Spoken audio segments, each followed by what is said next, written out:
Scenarist Yulia Yakovenka. Kilki Symvolov, 3651. Nazwa. My wife texted, I'm going to spend the weekend with your friend. I replied, have fun. But, Pravia, my wife texted, I'm going to spend the weekend with your friend. I find him more interesting than you. I replied, okay, have fun. Then I hacked into her phone, downloaded every private photo she had sent him, and posted them to all her social media accounts. 48 hours later, she was horrified to receive hundreds of messages from all her friends. There was no turning back. Story. The notification ping at 11:47 p.m. should have been my first warning. Tess never texted me after 10 unless someone was dead or she needed bail money. I was sprawled on our sagging couch, laptop balanced on my chest, debugging code for yet another freelance client who'd probably stiff me on payment. The glamorous life of a laid-off IT specialist in scenic Millbrook, Maine, population 3,200 and shrinking faster than my bank account. I glanced at my phone. The message wasn't for me. I'm going to spend the weekend with your friend. I find him more interesting than you. My wife's thumb had apparently slipped while texting someone else. The intended recipient was listed as J2 in her contacts. Real subtle, Tess. Nothing says secret affair like a boat emoji. I sat up, laptop sliding to the floor with a satisfying crack. 23 years of marriage, and this is how I find out. Not through lipstick on a collar or mysterious credit card charges, but through a misdirected text message. If this were a Stephen King novel, at least there'd be supernatural elements to make it interesting. Evan? Tess called from the bedroom, her voice honey-sweet. Did you get my message? I stared at the phone screen.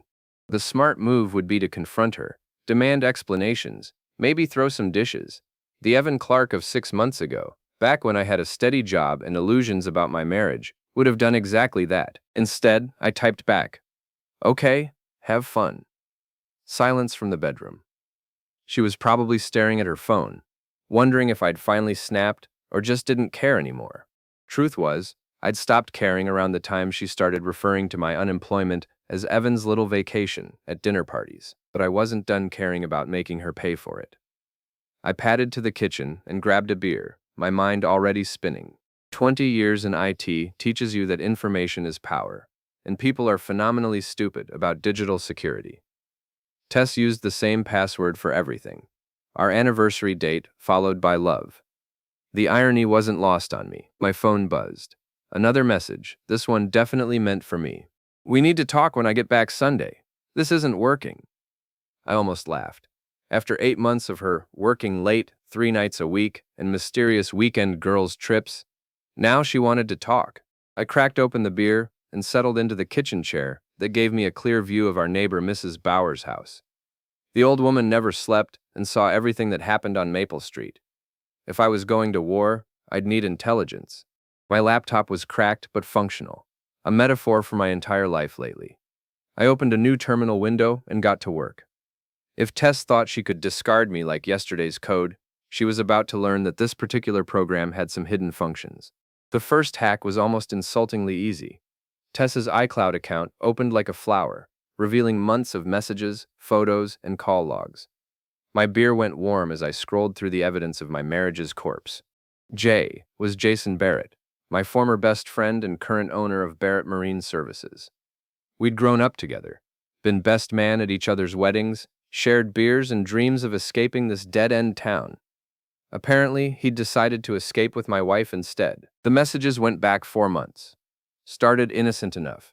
Tess asking about boat insurance for a client. Jay offering to show her around the marina. Then came the lunch meetings, the private tours, the photos that would make a sailor blush. My personal favorite was from last Tuesday. Evan's in one of his moods again, says the bills are piling up. Maybe if he tried harder to find real work instead of these pathetic freelance jobs. Jay's response. You deserve better than a loser who can't provide for his wife. Come by the marina tomorrow. I'll show you what a real man's boat looks like. I saved everything to an encrypted drive, then kept digging. The deeper I went, the more I found. Tess wasn't just cheating. She was planning. Screenshots of divorce lawyers' websites. Research on Maine's asset division laws. Even a saved Zillow search for waterfront condos. But the real goldmine was a group chat called GNO. Girls' Night Out, apparently. Though the conversations had nothing to do with cocktails and everything to do with infidelity. Tess, her realtor friend Heather, and gym buddy Lori had been covering for each other's affairs, like some suburban cheating syndicate. Heather: Derek thinks I'm at book club again. Mudo. Lori: At least your husband doesn't follow you around like a lost puppy. Mike's getting suspicious. Mudo. Tess: Evan's too pathetic to suspect anything. He actually thanked me for working so hard last week. I finished my beer and opened another. The old Evan would have been crushed, maybe cried a little, definitely called his cousin Frankie for emotional support. But something cold and calculating had settled in my chest, like ice forming over a lake. These people had mistaken my kindness for weakness, my trust for stupidity. Time to show them the difference. I spent the next 2 hours setting up what I mentally dubbed Operation Disclosure. Nothing illegal, nothing that couldn't be explained as a concerned husband investigating his wife's suspicious behavior. Just good old-fashioned digital archaeology, with a modern twist. First, I cloned Tess's social media accounts to my secure server. Every photo, every message, every tagged location from the past 6 months. Then I created a simple script that would post selected content to her Facebook, Instagram, and LinkedIn profiles on a delayed timer. The beauty of modern technology? People document their own destruction. By 3 a.m., I had enough evidence to end 3 marriages and at least 2 careers. Tess had been sloppy, taking photos in Jay's boat, at fancy restaurants I couldn't afford, even in what looked like a hotel room downtown. Heather had documented her affair with Derek Morrison, Jay's business partner. Lori had been creative, juggling 2 different men while her husband worked double shifts at the paper mill. I set the timer for 48 hours and closed the laptop. Tess could have her weekend with Jay. She could play house on his boat, make plans for their future, maybe even work up the courage to ask for a divorce. But come Monday morning, when the good people of Millbrook were checking social media with their coffee, they'd get quite a show. I was halfway to bed when my phone buzzed one more time. A message from Riley, the 17-year-old tech genius next door who helped me with the occasional coding project. Yo, Mr. C, saw your lights on. Everything okay? Also, I got that drone footage you wanted from the marina. Some interesting stuff on there if you want to see it. I smiled for the first time in hours. Riley was a good kid, sharp as a tack and morally flexible when it came to surveillance work. I'd asked him to do some security testing around town, purely for educational purposes. Send it over. And Riley? You might want to grab some popcorn for Monday morning. The show's about to start. Saturday morning brought the kind of gray, drizzly weather that made Maine look like a Stephen King novel waiting to happen. I woke up on the couch with a crick in my neck, and the satisfying knowledge that Tess was probably waking up in Jay's bed, completely unaware that her digital life was about to implode. I made coffee and checked my phone. No messages from my loving wife, but Riley had sent over the drone footage as promised. The kid had skills. The video was crystal clear, showing Jay's boat Second Chance moored at the fancy end of Millbrook Marina. More importantly, it showed Tess climbing aboard Friday evening with an overnight bag. The timestamp read 6:47 p.m. She'd told me she was having dinner with Heather. I was studying the footage when someone knocked on my front door. Through the peephole, I saw Frankie holding 2 cups of coffee and wearing the expression he'd perfected during his 20 years as a state trooper. The one that said he knew you were lying, but was giving you a chance to come clean. Morning, cuz, he said when I opened the door. Figured you might need some caffeine and conversation. Frankie Delacroix was my mother's sister's kid, 6 months older and infinitely wiser about the ways people screw each other over. He'd retired from the state police 2 years ago, and now tended bar at the chain, Millbrook's premier dive establishment. If you wanted to know who was sleeping with whom, who owed money to whom, or who was about to get arrested for what, Frankie was your man. Tess working another weekend? He asked, settling into the kitchen chair with practiced ease. Something like that. I sipped the coffee. It was good. Frankie never brought cheap anything. What brings you by? Funny thing happened last night. Jay Barrett was in the bar, buying drinks for everyone, talking about how he was going to upgrade his situation real soon. Kept checking his phone and grinning like he'd won the lottery. He kept my expression neutral. Jay's always been a talker, but here's the interesting part. Heather Morrison was there too, sitting in the corner with some guy who definitely wasn't her husband. They kept looking at Jay like they were all sharing some private joke. Frankie leaned back in his chair, studying my face. Now, I'm just a retired cop who pours drinks for a living. but it seems to me like there's some kind of conspiracy brewing in this town. The kind that usually ends with somebody getting hurt. I met his eyes. What would you do if someone was conspiring against you? Depends. If it was just talk, I'd probably let it slide. But if they were actively trying to destroy my life? He shrugged. Well, let's just say I learned a few things about gathering evidence during my years in uniform.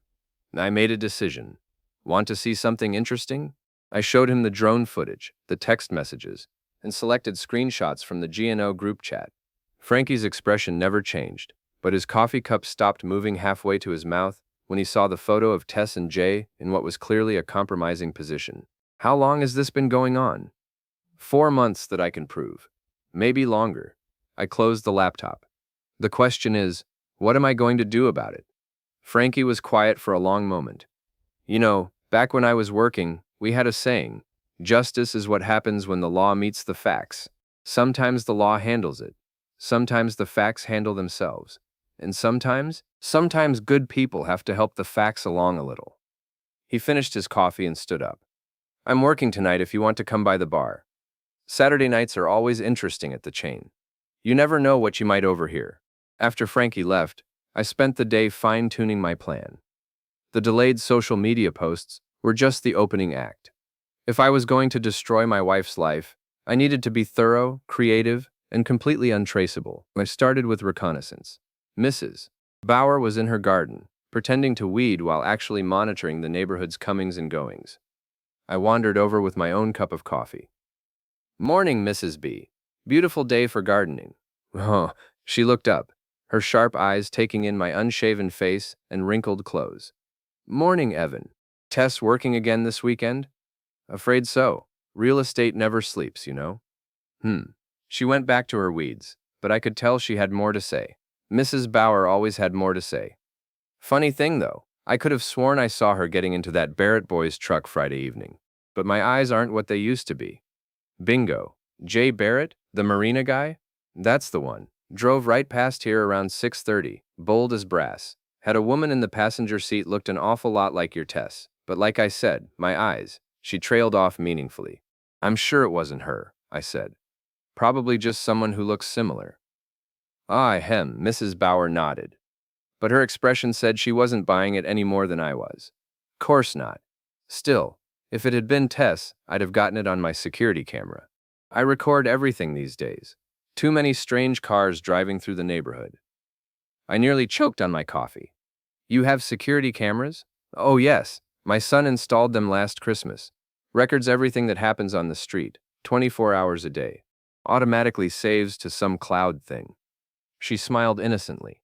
Technology these days, you know. I spent another 20 minutes discussing the weather and the town's upcoming lobster festival before casually mentioning that if she ever noticed anything unusual, I'd appreciate a heads up.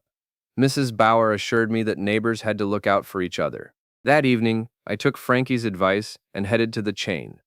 The bar was exactly what you'd expect from a place called the Chain. Dim lighting, sticky floors, and the kind of clientele that paid cash and minded their own business. Frankie worked behind the bar with the easy competence of someone who'd spent decades reading people's intentions. I was nursing my second beer when Jay walked in. He looked good, better than he had any right to at 42. The marine business was clearly treating him well. Expensive clothes, fresh haircut, and the kind of confident swagger that came from thinking you were getting away with something. He spotted me immediately and walked over with a grin that didn't quite reach his eyes. Evan, didn't expect to see you here. Where's Tess tonight? Working, I said. You know how it is. Sure do. The successful ones always work weekends. He signaled Frankie for a beer. Speaking of work, how's the job hunt going? Still doing the freelance thing? Still freelancing. I kept my voice neutral. Actually, I've been thinking about expanding into security consulting. Amazing what you can learn about people when you know where to look. Something flickered across Jay's face.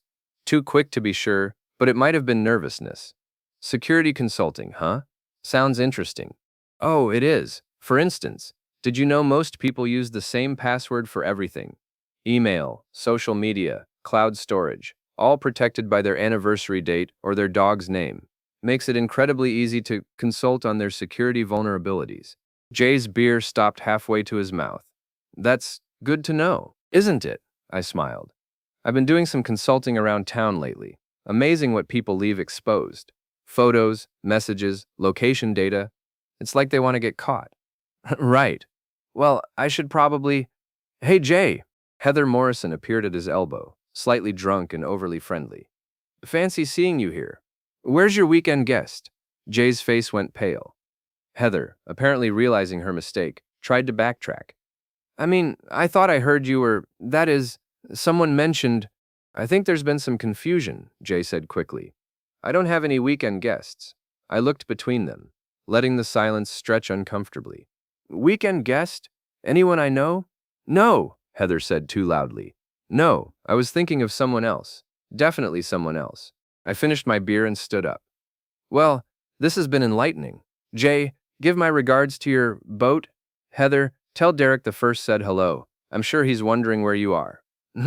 I left them standing at the bar, Jay looking sick, and Heather realizing she'd just confirmed everything I suspected. Outside, I pulled out my phone and sent Riley a text. Phase 2 tomorrow. Hope you're ready for some real-world education. His response was immediate. Born ready, Mr. C. This is better than Netflix. I walked home through the drizzle, already planning Monday morning's festivities. Tess thought she was so clever, playing house with Jay, while her pathetic husband sat at home feeling sorry for himself. She was about to learn that underestimating people was a dangerous game, and I'd been playing it a lot longer than she had. Sunday morning arrived, with unseasonable sunshine, as if the weather gods wanted a clear view of the chaos about to unfold. I woke up early, made coffee, and checked my countdown timer. 18 hours until the social media bombs went off. I was reviewing my digital arsenal when Tessa's key turned in the front door. She walked in looking refreshed, satisfied, and completely oblivious to the fact that her life was about to detonate. Morning, honey, she said, dropping her overnight bag by the door. Miss me? Terribly. How was work? She had the grace to look slightly uncomfortable. Long hours, difficult clients, but I think I made some real progress. I bet you did. I sipped my coffee.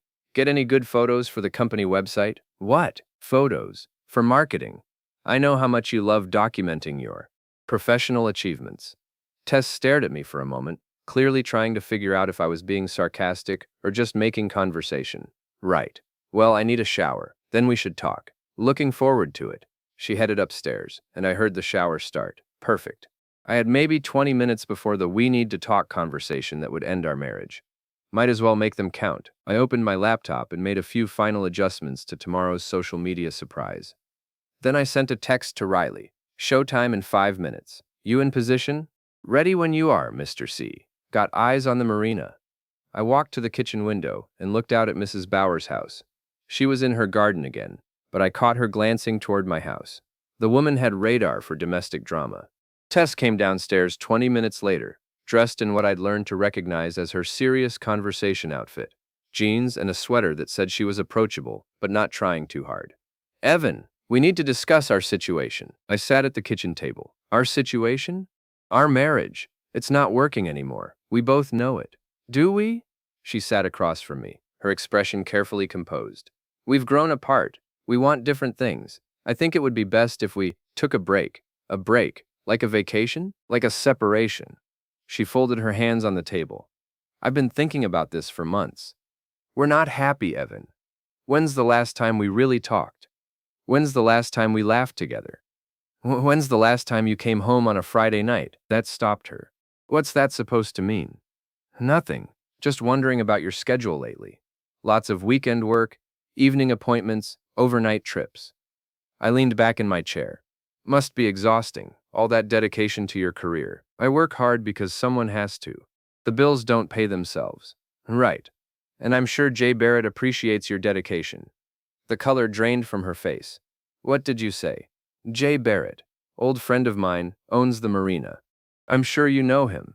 Successful businessman, nice boat. Probably a good client for someone in real estate. Tessa's hands were shaking slightly. I don't know what you're implying. I'm not implying anything. I'm stating facts. I pulled out my phone and opened the photo gallery. Fact 1. You've been meeting with Jay Barrett regularly for 4 months. Fact 2. You've been lying about where you spend your evenings and weekends. Fact 3. You've been planning to divorce me while pretending everything was fine. I slid the phone across the table. On the screen was a photo of her and Jay kissing on his boat, taken with telephoto precision. Tess stared at the image, her mouth opening and closing like a fish. Where did you get this? Does it matter? The question is, what are you going to do about it? She pushed the phone back to me, her composure cracking. It's not what you think. It's exactly what I think. You're having an affair with my former best friend. You've been planning to leave me, and you've been stupid enough to document the whole thing. I pocketed the phone. The only question is whether you want to handle this quietly or publicly. Quietly, she said quickly. Evan, I know this looks bad, but it doesn't look bad. It is bad. You cheated on me, lied to me, and tried to make me feel like a failure while you played house with another man. I stood up. But here's the thing, Tess. I'm not the pathetic loser you think I am. I'm a man with very specific skills, and you've given me every reason to use them. My phone buzzed. A text from Riley. Package delivered. Check your email. I opened my laptop and pulled up Riley's message. Attached was a video file showing Jay's boat from multiple angles, time-stamped over the past week. The kid had outdone himself. There were shots of Tess arriving Friday evening, intimate moments on the deck, and this morning's departure. You see, Tess, the thing about technology is that it makes everything permanent. Every text message, every photo, every GPS location, it's all there if you know where to look. I turned the laptop around so she could see the video. And I've been looking very carefully. She watched herself kissing Jay on the boat deck, her face going from pale to green. You can't. This is illegal. You can't spy on people. Actually, I can. Drone photography in public spaces is perfectly legal. Social media monitoring of accounts I have legitimate access to is perfectly legal. And documenting my wife's adultery for divorce proceedings is not only legal, it's recommended. Tess slumped in her chair. What do you want? I want you to understand that actions have consequences. I want you to realize that treating people like garbage eventually comes back to bite you. And I want you to know that tomorrow morning, everyone in this town is going to see exactly who you really are. What do you mean? I closed the laptop. You'll find out.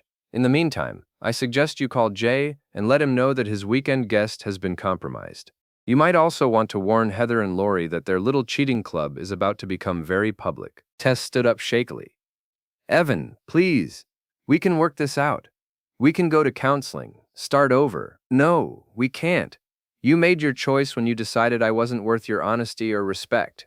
Now you get to live with the consequences. She grabbed her purse and keys. I'm going to stay with Heather tonight. Good idea. You'll want to be with friends when the fireworks start. After she left, I sat in the quiet kitchen and finished my coffee. In 18 hours, Tess's carefully curated social media presence would explode in a shower of incriminating photos and messages. Her real estate career would be over, her social standing destroyed, and her affair exposed to everyone she'd ever tried to impress. But that was just the opening act. The real show would start when Jay and his friends tried to retaliate. I was counting on it. Monday morning, 8 a.m. sharp, my phone started buzzing like an angry wasp. Text after text, call after call. As my carefully orchestrated social media bomb detonated across Millbrook's digital landscape, I was sitting at my kitchen table with coffee and toast, watching the chaos unfold in real time. Tess's Facebook page had become a gallery of her greatest hits, intimate photos with Jay, screenshots of the GNO group chat, and GPS check-ins that painted a perfect timeline of her deception. Her professional LinkedIn profile now featured a particularly artistic shot of her and Jay in what appeared to be a hotel room. The first call was from Heather, screaming so loudly I had to hold the phone away from my ear. You psychotic bastard! How dare you hack our accounts? Good morning, Heather. I didn't hack anything. I simply documented what was already there. You ruined my life. Derek's filing for divorce, my kids won't talk to me, and I've been fired from the agency. Sounds like you ruined your own life. I just provided the documentation. She hung up on me. 3 minutes later, Lori called with similar accusations and threats. I listened politely, took notes, and reminded her that adultery was her hobby, not mine. By 9 a.m., my phone had quieted down, but the real entertainment was just beginning. I walked over to Mrs. Bauer's garden, where she was pretending to water her roses, while actually monitoring the neighborhood's reaction to the morning's revelations. Quite a bit of excitement this morning, she observed. So I've heard. Social media can be dangerous when people aren't careful about their privacy settings. Indeed. She gave me a meaningful look. I suppose you've seen the news about your wife's professional difficulties? I hadn't, actually. Professional difficulties? Mrs. Bauer handed me her iPad, open to the Millbrook Gazette's website. The headline read, Local Realtors' Social Media Scandal Rocks Maritime Community. The article was brutal in its restraint, simply reporting the facts. Tess Clark, a prominent local realtor, had apparently suffered a social media malfunction that resulted in private photos and messages being posted to her professional accounts. Her employer, Coastal Properties, had issued a statement about maintaining professional standards and protecting client confidentiality. Between the lines, it was clear she'd been fired. Terrible thing, Mrs. Bauer said, not sounding terrible at all. Though I have to say, some of those photos were quite artistic. Your wife has an eye for composition. I was still reading when a familiar truck pulled into my driveway. Jay Barrett climbed out, his face red with anger and embarrassment. He stomped across my lawn like a man preparing for war. We need to talk, he growled. Good morning, Jay. Lovely day, isn't it? Cut the crap, Evan. I know what you did. I glanced at Mrs. Bauer, who had suddenly become very interested in her roses, but was clearly listening to every word. I'm not sure what you mean. Could you be more specific? The photos, the messages, the social media posts. You hacked into Tess's accounts and destroyed her reputation. That's a serious accusation. Do you have any proof? Jay stepped closer, his fists clenched. I don't need proof. I know it was you. Knowing and proving are different things. For instance, I know you've been sleeping with my wife for 4 months. I can prove it because you were stupid enough to document everything. You son of a... Careful, Jay. Mrs. Bauer is recording everything on her security cameras. Wouldn't want to add assault charges to your current problems. He glanced at the elderly woman, who waved cheerfully. Morning, Jason. Terrible business about those photos. I do hope your wife isn't too upset. Jay's face went from red to purple. His wife had apparently seen the social media explosion too. This isn't over, Evan. Actually, it is. You see, I've been very thorough in my documentation. Every text message, every photo, every lie you've both told over the past 4 months. If you or Tess or any of your friends try to retaliate, I'll release the rest of it. And trust me, what went public this morning was just the appetizer. I pulled out my phone and showed him a video file. This is from last Friday night. Very artistic cinematography, excellent lighting. I'm sure your wife would love to see it. Jay stared at the screen, his anger deflating into desperation. What do you want? I want you to stay away from my wife, stay away from my house, and stay away from me. I want you to accept that your little affair is over and deal with the consequences like an adult. And I want you to remember that actions have repercussions. You've destroyed everything. Tess lost her job. My marriage is over. The whole town is talking. Good. Maybe next time you'll think twice before betraying someone who trusted you. Jay stood there for a moment, looking like a man who'd just realized he'd been outplayed by someone he'd underestimated. Then he turned and walked back to his truck without another word. Mrs. Bauer waited until he'd driven away before speaking. That young man seemed upset. He's having a difficult morning. Poor decision-making tends to catch up with people. Indeed it does, she smiled. By the way, I've been reviewing my security footage from the past few months. Amazing what you can see when you know where to look. If you ever need any additional documentation for legal proceedings, I'm happy to help. I spent the rest of the morning fielding calls and messages. Some were angry, friends of Tess and Jay who blamed me for the scandal. Others were supportive. Neighbors and acquaintances who'd suspected something was going on and were glad to see the truth come out. The most interesting call came from Derek Morrison, Heather's husband. Evan, it's Derek. I wanted to thank you. Thank me for exposing what was going on. I've been suspicious for months, but I couldn't prove anything. Now I can move forward with the divorce and get custody of my kids. I'm sorry it came to this, Derek. Don't be. Better to know the truth than live a lie. Listen, if you need anything, character witness, testimony, whatever, just let me know. Heather and her friends destroyed a lot of lives with their games. It's time they faced some consequences. That afternoon, I walked down to the chain for lunch and found Frankie polishing glasses with the satisfied expression of a man who'd seen justice served. Quite a morning, he observed.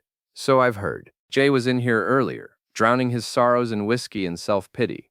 Kept talking about how you'd destroyed his life and ruined everything. Frankie set down the glass and looked at me directly. I told him that people who play with fire shouldn't complain when they get burned. Wise words. He's not done, you know. Men like Jay don't accept defeat gracefully. He'll try to find a way to get back at you. I smiled. I'm counting on it. That evening, as I sat in my quiet house reviewing the day's events, I realized that the old Evan Clark was gone. The trusting, naive man who'd believed in friendship and marriage vows had been replaced by someone harder, smarter, and infinitely more dangerous. Tess had wanted to upgrade her situation. Instead, she'd created a monster, one who understood that in the modern world, information was the ultimate weapon, and revenge was a dish best served digitally. My phone buzzed with a final message of the day, from Riley. Mr. C, this was better than any video game. When's the next level? I typed back. Soon. The final boss fight is just getting started.